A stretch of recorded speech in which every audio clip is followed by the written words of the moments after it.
Assalamu alaikum wa rahmatullahi wa barakatuh. This homie and peace out to the rest of you. The blackest hearted, blackest minded, blackest man on social media, signing black in and shining again, asking you to hit the share button because the message is more important than the messenger. I'm going to probably have to talk fast because I don't want to make this too long, but I got a good bit of information to put in here. Number one, I want to give a shout out to Will, too, because Will, too, gave a perspective that I didn't have on George Floyd. When I recorded my video, the one in which I addressed the black-white conservatives is where he commented and told me, no, it's not the case with Floyd. So Will, too, you have information on George Floyd I didn't have, and that's good. I don't mind doing a live stream if we can schedule one where you let us know certain things that the public may not know about George Floyd if you know his family. I don't mind getting more information and giving it out to the listeners. All I knew was what I'd been told. He had not gotten in trouble since his last stint in prison. His last stint in prison was based on a semi-violent crime, not where he hurt anybody, but where he threatened a pregnant woman. And so I only know these things, and I understand that he actually, one of the evidences that he really was turning his life around was that he moved somewhere else. Now, when people move somewhere else and start over again, that's when you understand that they mean well. That's when it becomes crystal clear. That's how you know. Some people say, man, I'm going to do this, I'm going to do that, and they don't go anywhere else. But when someone's willing to leave where they were to go somewhere else and try out a new place, different story. Fresh start. And I'm all for that. I really am.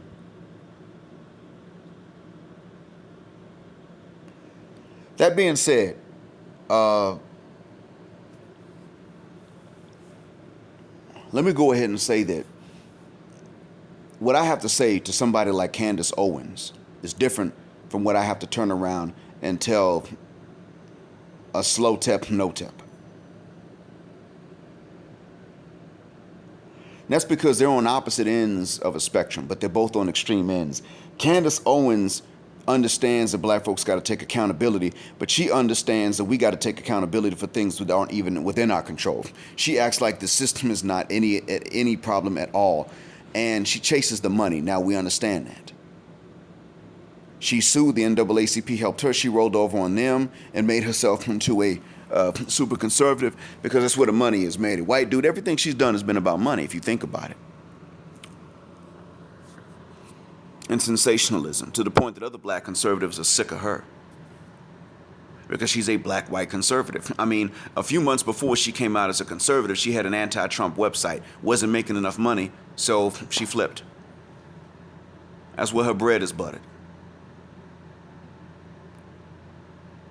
I'm just going to tell y'all straight.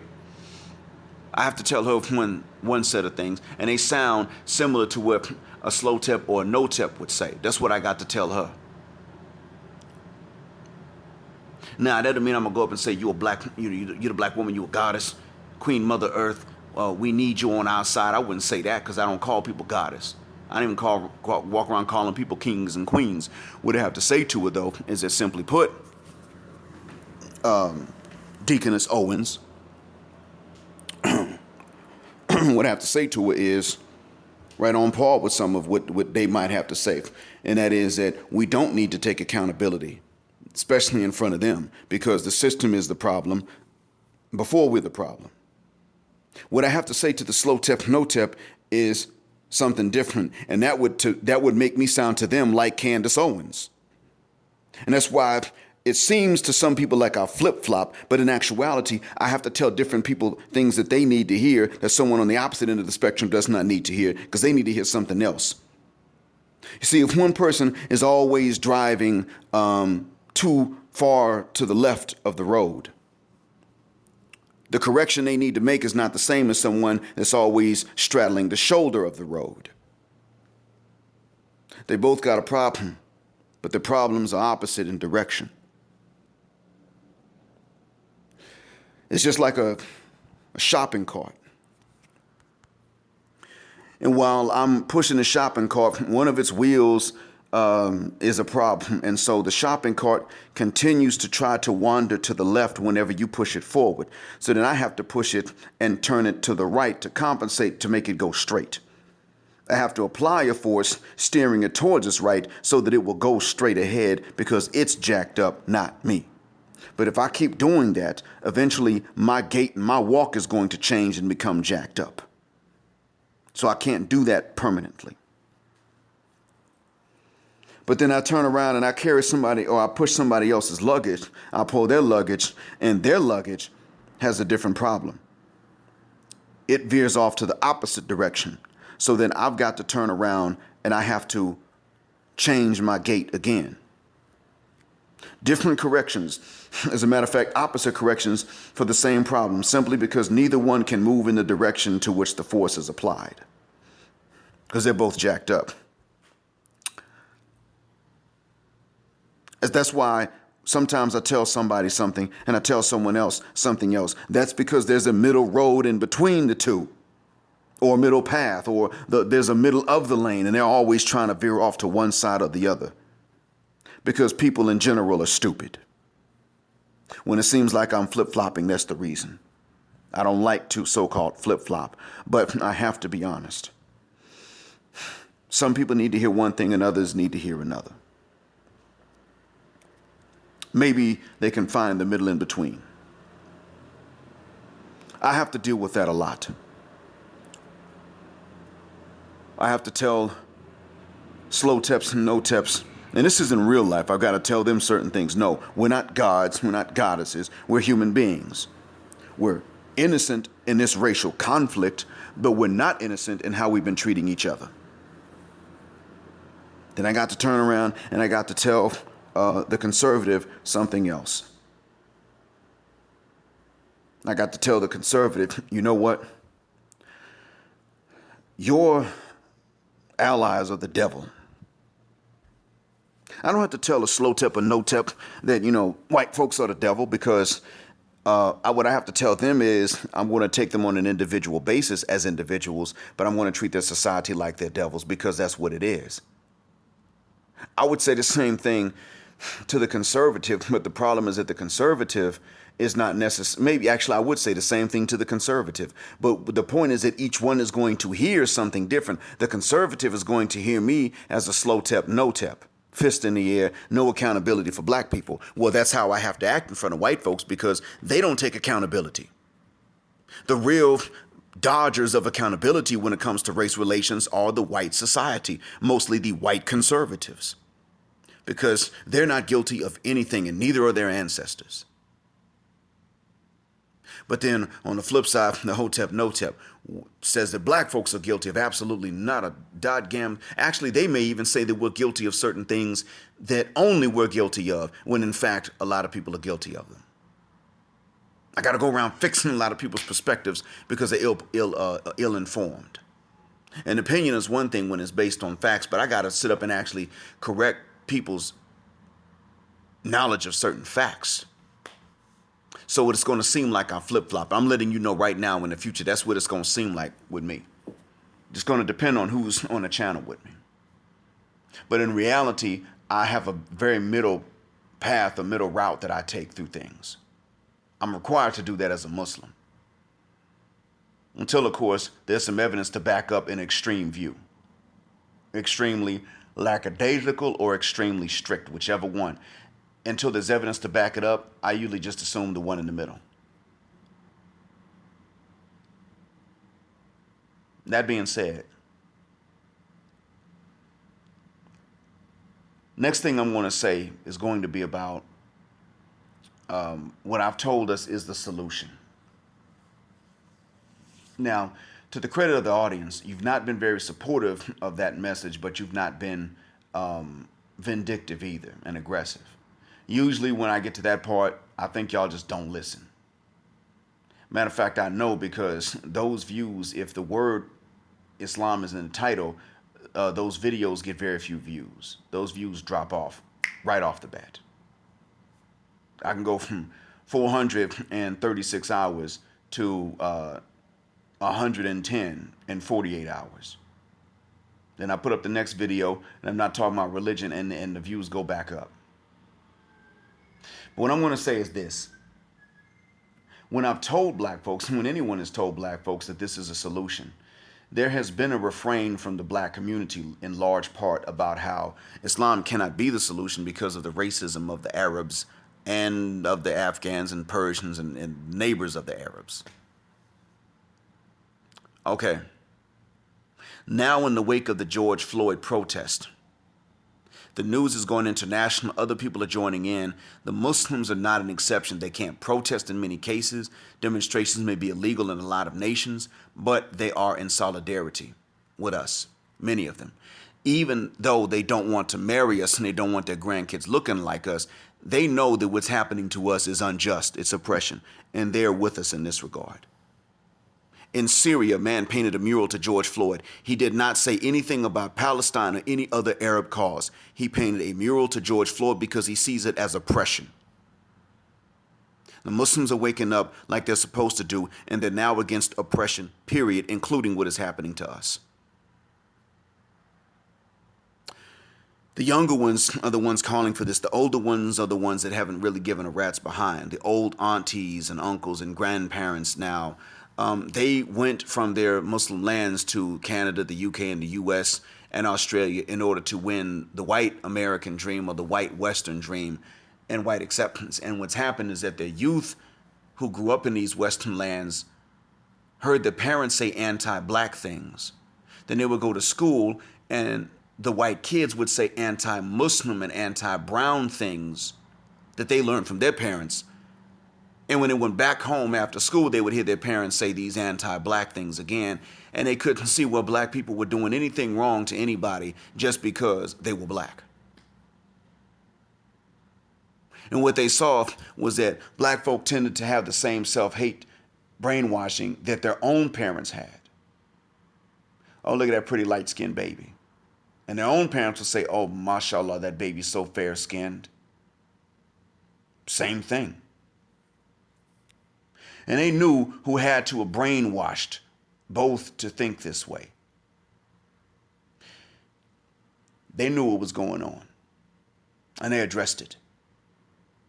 And I'm going to say to the youth, hats off to you. Because the excuse that many black folks have had for rejecting Islam when it is presented as a solution has largely been, well, they're racist to us.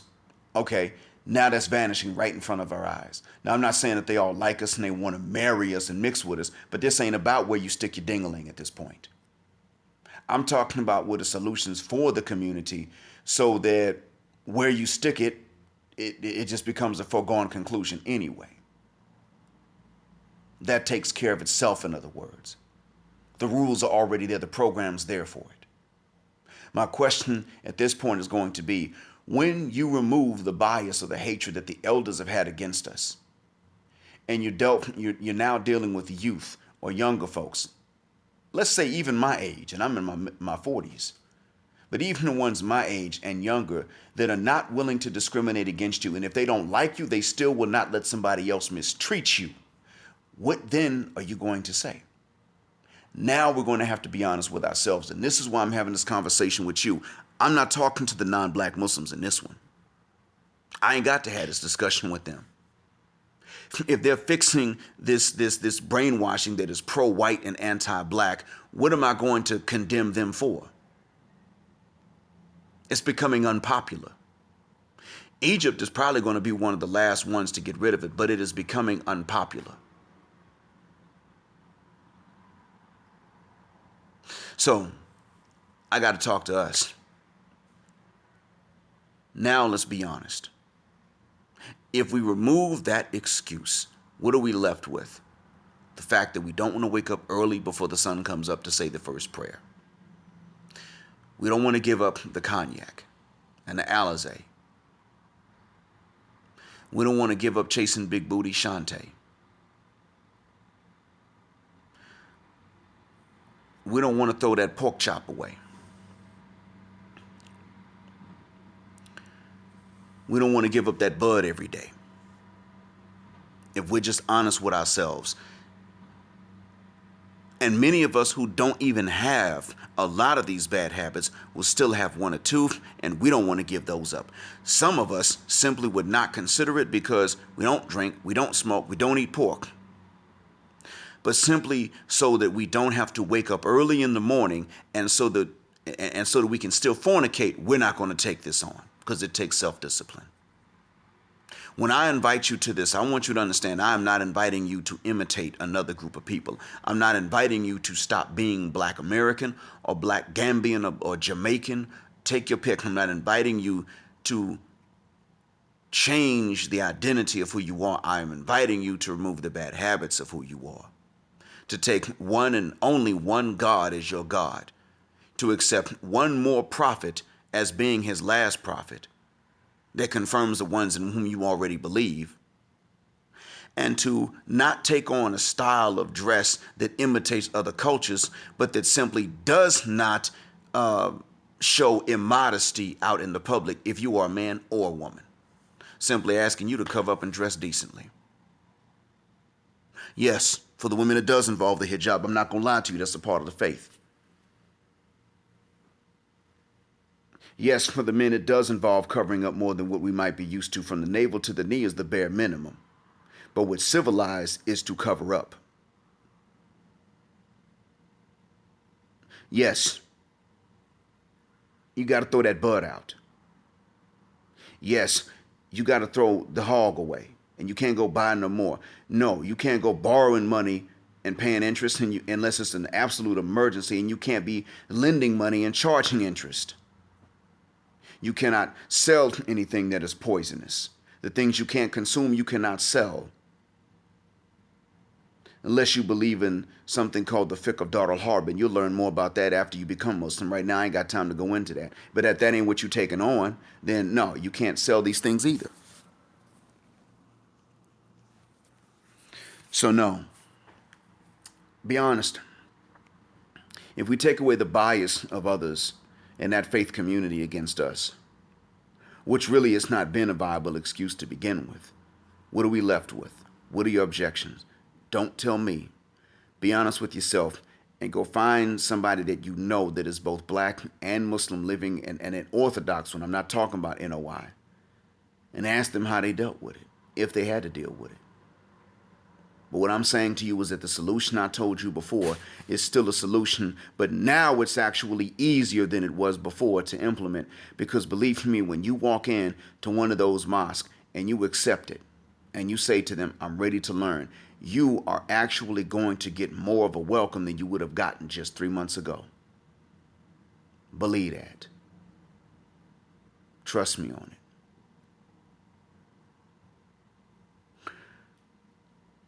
I don't invite you to this because I'm selfish. I don't invite you to it because it's what I believe. Rather, I believe it because I know that it's something to which I could invite you. In other words, I'm not saying come along and agree with me and prove me right. You're not going to come back to this channel and write in the comments, hey, look, you convinced me. That's not what's going to happen. I'm not even going to know. What I'm saying to you is that because this is something to which I would have to invite you if I want you to solve your problems, that's why I chose to accept it for myself. See, I found it looking for a solution for us, not just for me, but for us. Then I found this. And I'm hoping that, I do hope and I pray that this becomes easier for you over time. Because right now, at this point, believe you me, you think that we're still everybody else's enemy. That may be the case. But it is changing somewhat. It is decreasing.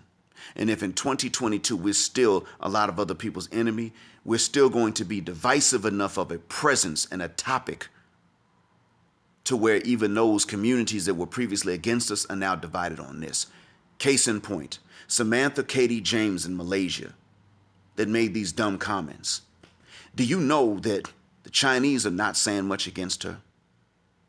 The Indian Malaysians aren't saying anything that I know of. But the Malay people, the original people in Malaysia and Indonesia, are going in on her, talking about how dumb she is. Because, like I said, the Malay people in Indonesia and Malaysia, the Southeast tropical Asians like the Filipinos and the Laotians and the Cambodians, I'm not really sure about the Thais. These are not enemies of us. They're different, but they're not enemies. They don't hate us, and they don't think we're inferior. And they don't think that it's okay to just do anything to us because we're black. This is not something that they would say. And so that being said, even in a case like hers, where she thought she could come out and say this because she's a Chinese, Brazilian, Malaysian citizen raised by Indian parents that I'm pretty sure were Hindus, Indian adopted parents that were Hindus, and maybe adopted her because she's so light-skinned, she is getting ripped apart, dragged through the mud by the original inhabitants of her nation of citizenship because they know we're right, white folks are wrong in this racial conflict, and she chose the wrong side. They're not looking at her and saying, well, she's beautiful and she's gorgeous and she's a model, so we're going to follow what she says. They're looking at her and they're saying, you ditzy, dumb B-word. How could you be that stupid? How could you say something that dumb? Chose to be born colored. No. People don't choose how they're born. She acts like she chose to be some exotic mix and raised in Malaysia. No, she didn't choose that. With a stupid behind. And the people are looking at her despite the fact that she's gorgeous by their standards. They're looking at her and they're saying, you're stupid. You're an idiot. And I'll tell y'all straight away. I'll tell y'all straight like this. There are times when that region of the world, Southeast tropical Asia, is safer to us and better to us than our own home continent in some cases. In some cases. I'm not telling you not to look at the home continent. I'm interested in seeing more, especially the Muslim parts. I'm interested in Tanzania as an example, Gambia. But what I'm telling you is that when you go into these areas and you decide you want to invest and do business, you're going to have supporters. And you're also going to have haters that look at you and say, how dare you come here and do something in a different way than what we've done and it's more effective. There are going to be some people like that. There's an African-American lady that went to Gambia and she's trying to do business and she's had to say, look, they're sitting up here trying to cheat all the time. It's not that she has no supporters. It's just that the ones that are trying to cheat, they come in like flies in larger numbers and they outweigh the supporters, so she has to deal with them all the time. She's talked about that, but she ain't giving up on Africa. But in all honesty, you can go to these areas at least to visit. You'll find out if you want to live there or not, but at least to visit, and you will actually be safer and treated better there than you might be in the home continent. Because, man, when I went to South Africa, people were begging for me a lot. Sometimes picking me out of crowd. I got that in Atlanta. I couldn't stand it when I had that happen to me in Atlanta. How's a nigga gonna look at everybody in a crowd, walk up to me, brother, you got some change? What the F, man? And you see all these folk out here and you're gonna walk up straight to me. Like, I don't know why people do that. Got the same thing when I went to Durban. Brother. I started wearing earphones so that they wouldn't know that I could hear them. Brother. No. Go walk up to that crowd over there, ask them for money. I went to Malaysia. Nope. The only time I ever got asked for money was when they walked up to everyone, including me, one after the other, asking for money. Thank you. I don't have it. But at least they were consistent. They didn't single me out of crowd. African Americans do not get singled out to be begged for money in places like this. So what I'm getting at here is that our excuse that we oftentimes made, not only was it not true to the extent that we made it, it's not the whole world that hates us, it's most of it. But it is also shrinking into a non-reality before our eyes. The extent of it is decreasing now before our eyes. So you might have been complaining about this before. You're going to have to find another complaint if you think you're going to shut me up at this point. And I'm not telling you this, that it's a solution because I hate you, because I'm a sellout, because I'm trying to put you move you from the back of the bus to the back of the camel. That's not why I'm doing it. I'm telling you this so that you actually have a solution, so that you don't have to sit at the back of anything unless you just choose to. That's my reason for saying it. And when you hear me saying different things to different groups of people, it's because of what I know that they need to hear, not because I'm trying to flip-flop. Anyway, thank you for listening. And I mean this from the bottom of my black heart and the depth of my black mind when I say thank you to every member in the audience, every subscriber, and everyone that's hit that share button. Thanks for being patient. This time it's probably more important than the last time that you hit the share button. Spread this. Because our people need to hear this. The blackest of the black sign and black out. Assalamu alaikum, black heterosexual Muslim male power, specifically because they don't like it.